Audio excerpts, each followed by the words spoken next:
साथियों नमस्कार, मैं राहुल सवर्ण आज आपके इस 15 मिनट की शो में केमिस्ट्री के वैसे प्रश्न को लेकर आए हैं जो आपके सभी प्रतियोगी परीक्षा के लिए बहुत ही ज्यादा महत्वपूर्ण है। तो बिना बातचीत किए हम लोग इसमें लगातार 15 मिनट में लगभग 15 क्वेश्चन को देखेंगे। और यदि आपको डिटेल डिस्कशन देखना हो तो हमारी क्लासेस इसी YouTube पर जो है सुबह में होती है 10 बजे से 11 बजे, वहां जाकर आप काफी डिटेल डिस्कशन देख सकते हैं। एनसीईआरटी के भी बहुत सारे क्लासेस हो चुके हैं, एनसीईआरटी का टॉपिक वाइज जो है वीडियो वहां पर मिल जाएगा, तो उसको आप देख सकते हो। डेली लाइव हमारी 10 बजे इसी YouTube पे चलती, काफी डिटेल्ड डिस्कशन भी होता है। तो चलिए बिना बातचीत के हम प्रश्न की शुरुआत करेंगे।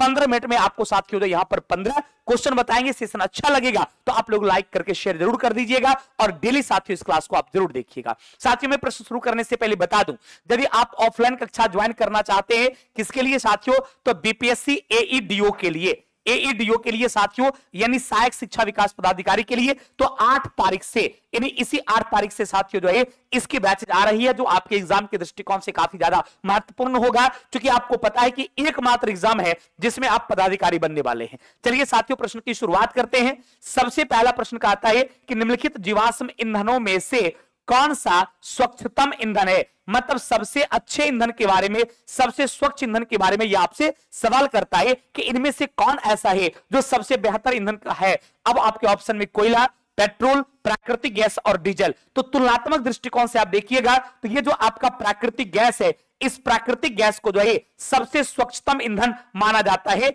यानी आपका आंसर विकल्प सी होगा। अब कहेंगे सर क्यों, तो मैं आपको बता दूं साथियों, प्राकृतिक गैस जो है इसे प्रकृति का मित्र कहा जाता है। प्राकृतिक गैस को साथियों जो है प्रकृति का दोस्त कहा जाता है, प्रकृति का मित्र कहा जाता है, क्योंकि इसके जलने से, याद रखिए, क्योंकि इसके जलने से हानिकारक गैसें नहीं निकलती है।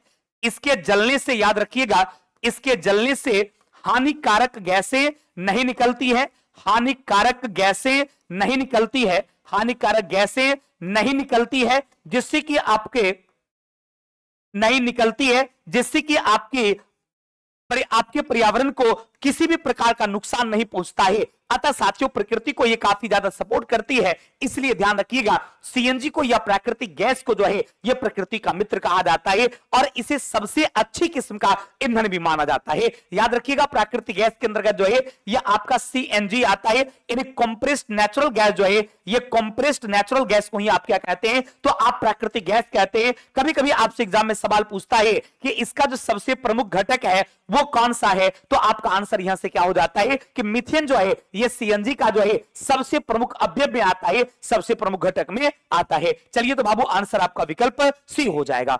अगला प्रश्न आपसे कहता है कि निम्नलिखित में से कौन सा ग्रीन हाउस गैस है। अब साथियों ग्रीन हाउस गैस के अंतर्गत जो है आपका मीथेन भी आता है, आपका ओजोन भी आता है, कार्बन डाइऑक्साइड भी आता है, सल्फर डाइऑक्साइड भी आता है, नाइट्रोजन ऑक्साइड भी आता है। ये तमाम गैस जो है ये साथियों ग्रीन हाउस गैस है, जो आपकी पृथ्वी के वायुमंडल को क्या करता है, उसमें इतना ज्यादा ये सब ऑब्जर्व करता है कि यहां पर जो है यहाँ के वैश्विक तापमान को बढ़ा देता है, जिससे ग्लेशियर का बर्फ पिघलने लग सकता है और आपकी पृथ्वी जलमग्न भी हो सकती है। अतः इस गैस की मात्रा यहां पर कम होना चाहिए ताकि आपकी पृथ्वी की सुरक्षा हो सके, इस बात को ध्यान रखिएगा। अतः ग्रीन हाउस गैस में आपका मीथेन भी शामिल है, नाइट्रस ऑक्साइड जिसको आप N2O कहते हैं, यह आपका N2O भी शामिल है, आपका CH4 भी इसमें शामिल है, इसमें कार्बन डाइऑक्साइड जो है CO2 भी शामिल है, इसके अलावा इसमें आपका ओजोन यानी O3 भी शामिल है। मतलब ये सबका सब जो है ये आपको ग्रीन हाउस गैस के अंतर्गत आता है, यानी आपका आंसर हो जाएगा इनमें से सभी। इन यहां पर जितना विकल्प दिया गया है ये सबका सब जो है ये आपको ग्रीन हाउस गैस ही कहलाता है। चाहे आप मीथेन की बात करते हैं, आप कार्बन डाइऑक्साइड की बात करते हैं, आप सल्फर डाइऑक्साइड की बात करते हैं, यहां पर जितना भी गैसेस है इन सबका सब गैस जो है ये आपको ग्रीन हाउस गैस के अंतर्गत आता है। तो चलिए आपका आंसर यहां से विकल्प डी हो जाएगा। विकल्प D is right answer of this question. कोई कंफ्यूजन साथियों, इसी तरह से लगातार इस सेशन को देखिएगा, अंतिम क्षण तक ये 15 मिनट आप मुझे समय दीजिए और इसमें कम से कम आपको 30 से 40 क्वेश्चन जो है हम आपको क्लियर करवा देंगे, आपको रिवीजन करवा देंगे, याद करवा देंगे। इसलिए डेली साथियों इस 15 मिनट की सेशन में आप मेरे साथ जरूर जुड़िए। क्लियर। अगला है कि गन पाउडर जिससे कि बारूद बनता है, बम पटाखे बनता है, ये किस मिश्रण से बनता है। क्या इसमें पोटेशियम सल्फेट आता है? बिल्कुल। क्या इसमें चारकोल रहता है? बिल्कुल। क्या पोटेशियम सल्फेट मैग्नीशियम का सल्फेट आता है? बिल्कुल नहीं। इसमें चारकोल भी रहता है, इसमें सल्फर भी रहता है और पोटेशियम नाइट्रेट भी रहता है। तो इस क्वेश्चन के हिसाब से देखिएगा तो आपका आंसर जो है, जो तीनों इसमें मेन रूप से शामिल है, ये साथियों विकल्प सी में है। और मैं आपको बता दूं, जिसको आप पोटेशियम नाइट्रेट कहते हैं, KNO3 कहते हैं, इसी को जानते साथियों नाइटर कहा जाता है। इसी को जो है नाइटर के नाम से, या इसी को जानते साथियों सोरा के नाम से भी जाना जाता है। अतः आपका आंसर विकल्प सी हो जाएगा।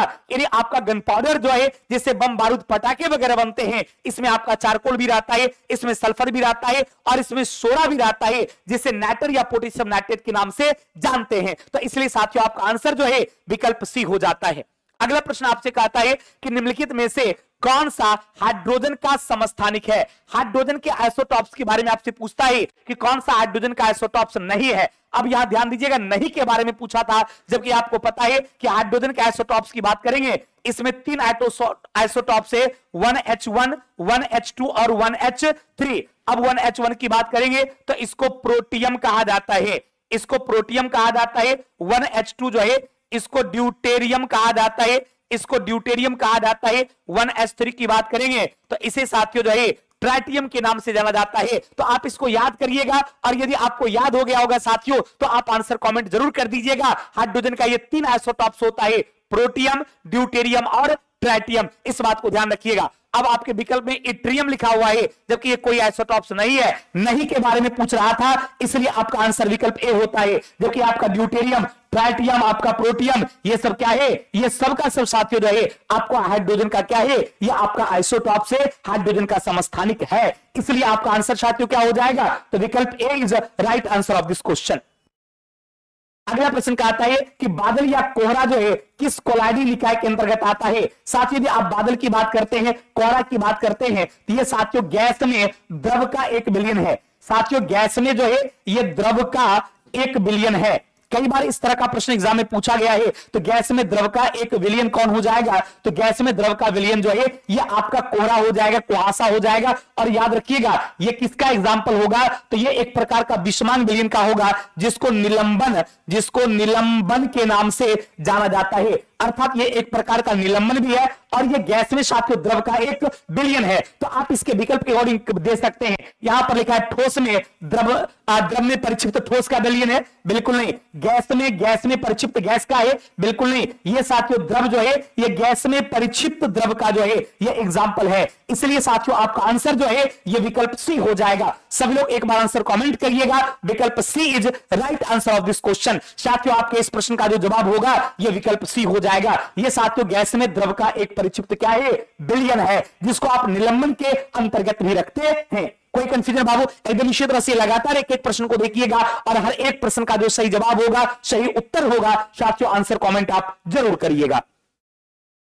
अगला प्रश्न कहता है कि विलयन का सांद्रण व्यक्त करने के लिए कौन सी इकाई तापमान के प्रभाव से प्रभावित नहीं होता है? यानी किस पर टेम्परेचर का प्रभाव नहीं पड़ता है, किस पर तापमान का प्रभाव नहीं पड़ता है, इसके बारे में साथियों सवाल पूछा है। तो मैं आपको बता दूं, यदि विलयन की सांद्रण की बात करते हैं तो इसमें एक टर्म आपने पढ़ा होगा जिसको मोललता कहा जाता है। क्या कहा जाता है साथियों? उसको मोलालिटी कहा जाता है, इसे मोललता कहा जाता है, मोलालिटी के नाम से जाना जाता है। और मैं साथियों बता दूं ये मोललता जो है ये साथियों क्या किसके बराबर होता है? तो ये साथियों विलय का भार, याद रखिएगा, ये साथियों विलय का भार बट्टे बिलियन का भार, विलय का भार बट्टे विलायक का भार, विलय का भार बट्टे विलायक का भार, विलायक का भार गुने 1000 बट्टे विलय का अनुभार गुने विलय का अनुभार। ये मोललता का साथियों जो है आपका फॉर्मूला होता है।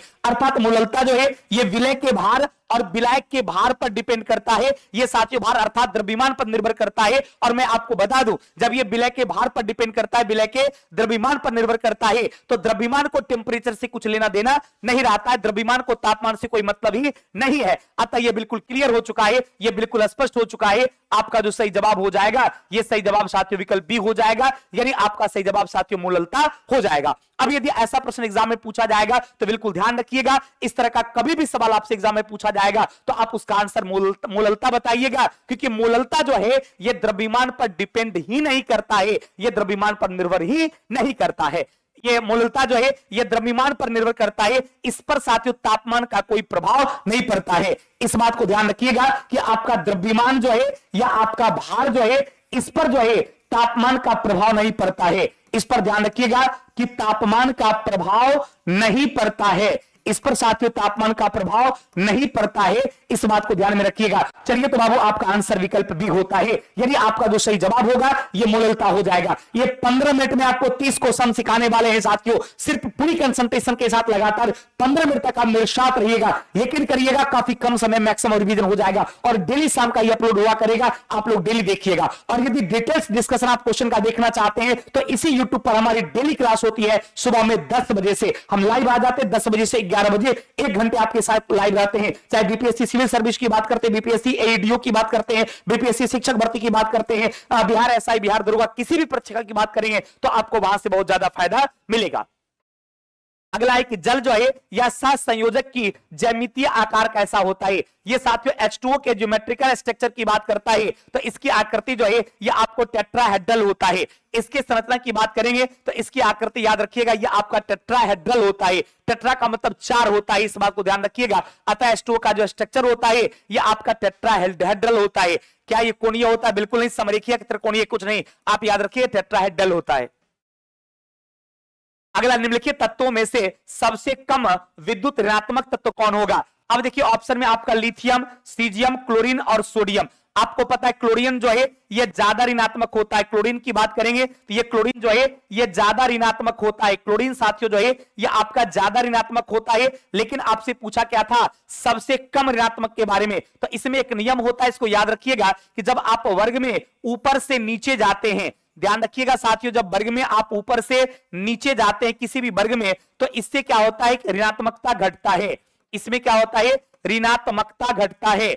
वर्ग में ऊपर से जाने पर ऋणात्मकता क्या हो जाता है वो आपको घटता है। इस बात को ध्यान में रखिएगा। जब वर्ग में ऊपर से नीचे जाते, चाहे 1 2 3 किसी भी वर्ग की बात करिएगा, जब ऊपर से आप नीचे जाते हैं तो इससे निगेटिविटी कम होती है, ऋणात्मकता घटती है। इसका मतलब वर्ग में सबसे नीचे कौन है तो इस लिथियम, सोडियम, आप ये पोटेशियम, सीजियम की बात करेंगे तो इस क्वेश्चन के क्लास सबसे नीचे आपका सीजियम है, ये वर्ग में सबसे नीचे है। इस बात को याद रखिएगा। ये साथियों आपका जो है आवर्त 6 में, ये साथियों जो आपका है ये किस आवर्त में है तो ध्यान रखिएगा ये आपका आवर्त 6 में है, मतलब नीचे है। अर्थात नेगेटिविटी सबसे कम किसका होगा तो आपका सबसे कम की बात कर रहा था तो यानी आपका सीजियम का होगा। और धनात्मकता सबसे ज्यादा भी सीजियम का होगा, नेगेटिविटी सबसे कम होगा। और यदि पॉजिटिविटी की बात किया जाएगा, धनात्मकता की बात किया जाएगा तो वो आपका मैक्सिमम हो जाएगा।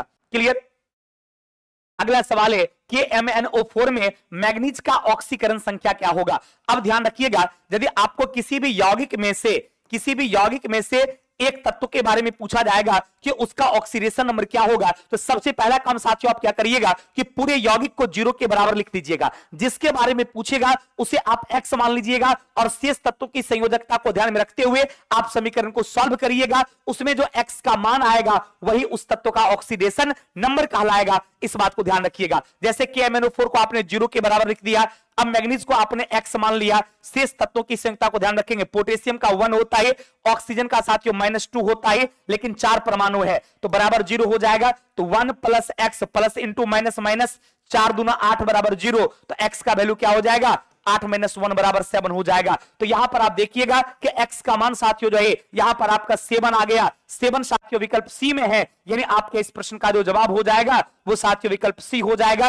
विकल्प C is right answer of this question. इस बात को हमेशा आप ध्यान रखिएगा, कभी भी ऐसा प्रश्न जब आपसे पूछा जाएगा तो आप इस तरीके से आराम से निकाल सकते हैं। पूरे यौगिक को 0 के बराबर लिखिएगा, जिसके बारे में पूछेगा उसको x मानकर शेष तत्वों की संयोजकता को ध्यान में रखते हुए समीकरण को सॉल्व करिएगा। जो x का मान आएगा वही उस तत्व का ऑक्सीडेशन नंबर कहलाएगा। अतः मैग्नीज के ऑक्सीडेशन नंबर की बात करेगा तो आपका आंसर साथियों 7 हो गया। क्लियर? अगला प्रश्न है कि विद्युत अपघटनी प्रक्रिया में निम्नलिखित में से कौन सा तत्व प्राप्त होता है। यदि सोडियम, पोटेशियम, कैल्शियम, इन सबको आप विद्युत अपघटन से प्राप्त कर सकते हैं। अतः आपका आंसर इनमें से सभी हो जाएगा। किसी का भी जो विद्युत अपघटनी विधि से इलेक्ट्रोलाइसिस प्रोसेस से प्राप्त कर सकते हैं। अतः इनमें से सभी हो गया। अगला, निम्नलिखित में से कौन सा खाने के नमक के नाम से जाना जाता है। साथियों मैंने कई बार आपको बताया है कि यह सोडियम क्लोराइड जो है इसको टेबल साल्ट कहा जाता है। कौन सा साल्ट भाई तो NaCl को जो है टेबल साल्ट कहा जाता है, यानी इसे खाने का नमक कहा जाता है। इसलिए आपका आंसर NaCl जो कि विकल्प सी में है, यानी आपका आंसर साथियों क्या हो जाएगा, विकल्प सी हो जाएगा। इस बात को याद रखिएगा, इसे खाने वाला नमक या इसे टेबल साल्ट के नाम से जाना जाता है और इसे हम लोग सोडियम क्लोराइड भी कहते हैं। अगला, मिल्क ऑफ मैग्नीशिया का पीएच मान क्या होगा। ये साथियों मिल्क ऑफ मैग्नीशिया जो है ये मैग्नीशियम हाइड्रोक्साइड को कहा जाता है। किसको भाई, तो मैग्नीशियम हाइड्रोक्साइड को कहा जाता है और इसका पीएच मान 10.5 होता है। अर्थात मिल्क ऑफ मैग्नीशिया जो है ये क्षारीय प्रकृति का होता है। इस बात को याद रखिएगा, ये क्षारीय प्रकृति का होता है, बेसिक प्रॉपर्टी का होता है और इसका पीएच मान 10.5 होता है। तो चलिए आपका आंसर क्या हो जाएगा भाई, विकल्प सी हो जाएगा। इस बात को ध्यान रखिएगा। 8.2 जानते किसका पीएच मान होता है, समुद्रीय जल का। कई बार पूछा गया है कि समुद्रीय जल का पीएच मान कितना होता है, तो 8.2। 7.4 की बात करिएगा, यह साथियों रक्त का पीएच मान होता है और 1.2 की बात करिएगा नींबू का पीएच मान, नारंगी का पीएच मान पूछा जाएगा। तो चलिए आपका आंसर यहां से विकल्प सी हो गया। कोई कंफ्यूजन बाबू।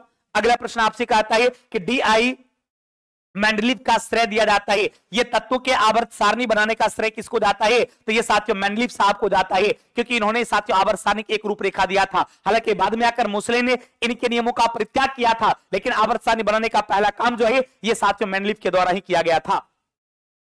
अगला, सफेद फास्फोरस का आकार कैसा होता है, ये सफेद फास्फोरस जो है ये आपका P4 होता है, यानी इसके स्ट्रक्चर की बात करेंगे तो ये आपका चतुष्फलकीय हो जाएगा। यानी आपका श्वेत फास्फोरस जो है ये 4 फलक वाला होता है, ये चतुष्फलकीय हो जाता है, ये भी आपका टेट्राहेड्रल हो जाता है। चलिए तो आंसर आपका विकल्प ए हो जाएगा। अगला प्रश्न कहता है कि रंगीन पदार्थ को सल्फर डाइऑक्साइड से विरंजित का कारण क्या हो जाएगा। यदि किसी रंगीन पदार्थ को आप सल्फर डाइऑक्साइड के साथ मिलाते हैं, SO2 के साथ मिलाते हैं, तो यह प्रक्रिया जो है इसे अपचयन के नाम से जाना जाता है। अपचयन की प्रक्रिया का मतलब क्या होता है, अवकरण की प्रक्रिया। इसमें चूंकि ऑक्सीजन का त्याग हो जाता है, अतः इसको क्या कहा जाता है, तो अवकरण अर्थात अपचयन कहा जाता है। यानी आंसर आपका साथियों विकल्प सी हो जाएगा। और मैं आपको बता दूं कि 999 में साथियों ADO की बात की जाए, टारगेट बैच शुरू हो रहा है 3 सितंबर से। और यदि आप इस बैच को लेना चाहते हैं, आप पदाधिकारी बनना चाहते हैं, तो इस बैच को जरूर परचेज कर लीजिएगा। यह बैच आपके आने वाली परीक्षा के लिए बहुत ज्यादा कारगर होगा। थैंक यू वेरी मच, बहुत बहुत धन्यवाद। फिर मिलते हैं कल इस 15 मिनट की शो में। Thank you.